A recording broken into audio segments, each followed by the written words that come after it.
Namaskar, good afternoon. I'm Swati Joshi and you're watching our continuous coverage on the situation unfolding in the Middle East and beyond. We have some breaking inputs coming in. China has decided to send special envoy on Middle East issue for mediation. Their foreign minister has confirmed this development that China will send its special envoy on the Middle East issue to regional countries to conduct mediation efforts. Wang Yi, also a member of the political bureau of the Communist Party of China's Central Committee, made the remarks in a phone conversation with Saudi Foreign Minister Faisal bin Farhan Al Saud. So China has offered mediation in Middle East tensions and is going to send a special envoy now. We have Lieutenant General Asit Mistry joining us on the broadcast along with Commander V.K. Jaitley, ex-Navy veteran. Thank you very much, gentlemen, for joining us on the broadcast. I would like to begin with you, V.K. Jaitley ji. China confirming clearing the air as far as speculations are concerned. At the moment, the involvement is going to be restricted to statements offering mediation, peace talks, and, certainly on the face of it at the moment, no engagement as far as battlefield is concerned. See, China is a big stakeholder and they are one of the biggest sufferers because there are a lot of oil and many other things. They come through that Strait of Hormuz, which Iran has tried to blockade, though they say Chinese ships are allowed. But then when the blockade is there, can't be very selective. It's very, very difficult to be selective. The ships of this country will be allowed and this country will not be allowed. So keeping that in mind, I think China also knows for the overall global economy, it's going to be a big danger. And the oil prices have already started shooting up everywhere. So China is trying its best if they can mediate and they'll get a leadership position if they are able to, bring the two parties together and cause a ceasefire. I also want to understand from you, Lieutenant General Mistry, we do know that China is an important economic partner of Iran. Iran needs China. China can live without Iran. What will be the impact of the involvement of China pushing for mediation?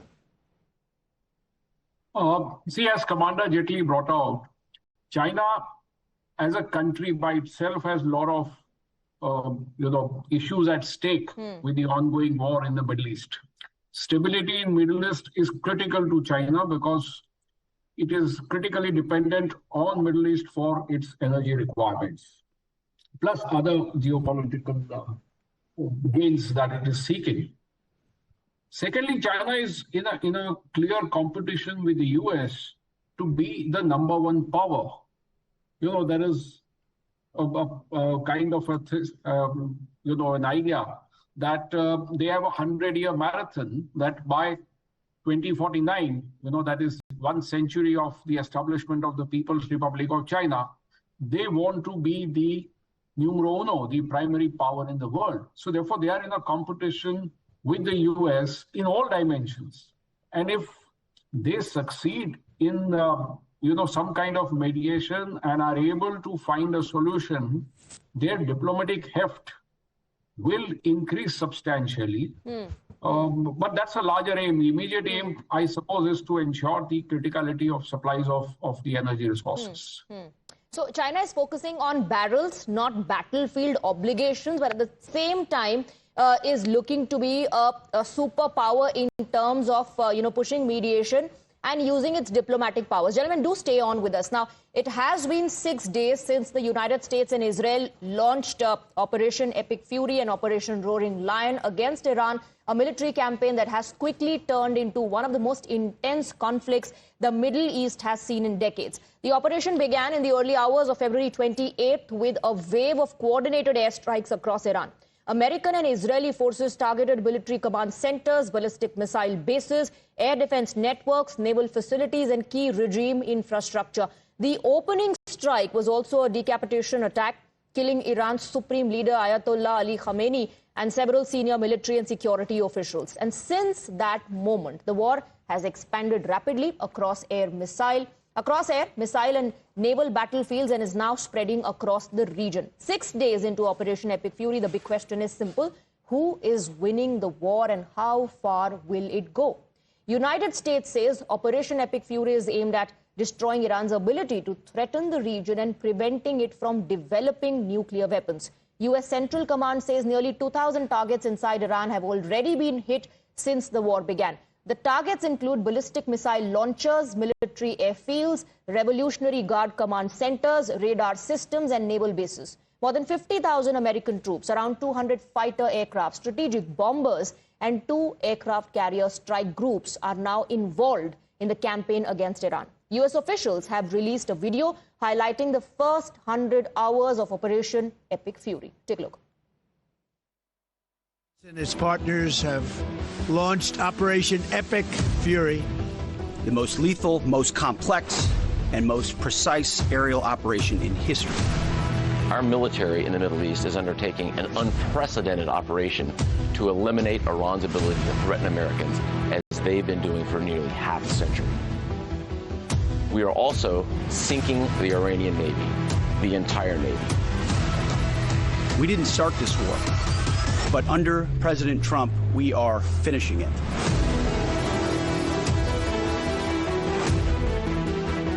combat operations continue at this time in full force, and they will continue until all of our objectives are achieved.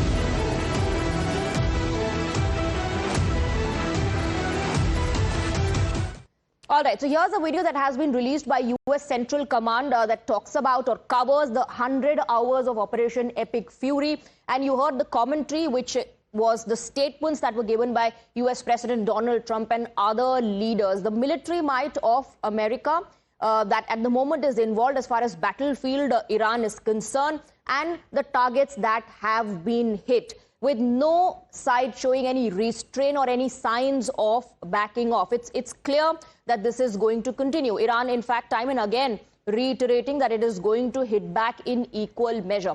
Let me quickly go back to our guests who continue to be with us, Lieutenant General Asit Mistry and Commander V.K. Jaitley. Commander V.K. Jaitley, we're looking at a video that has been released. The messaging is very clear that U.S. has an upper hand. It is in a dominant position. 100 hours of Operation Epic Fury. One wonders how and when will this end?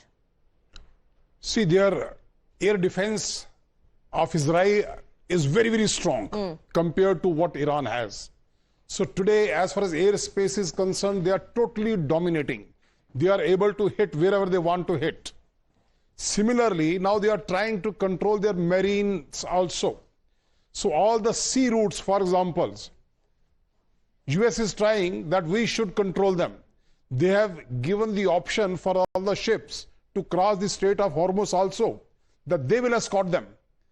And if you see, as far as the ships are concerned, Iran has already lost around 20 ships. That was the news today morning. And yesterday also, one of the ships was hit near Sri Lanka. That means US feels they are totally, it's their business to kill wherever they find anything which belongs to Iran. Now, there was no business actually for the US to hit their ship near Sri Lanka in their exclusive economic zone. But they mean business. For them, everything is fair in love and war. You know, they say it like that. So they hit it within around 100 kilometers of an exclusive economic zone is 200 nautical miles. Yes.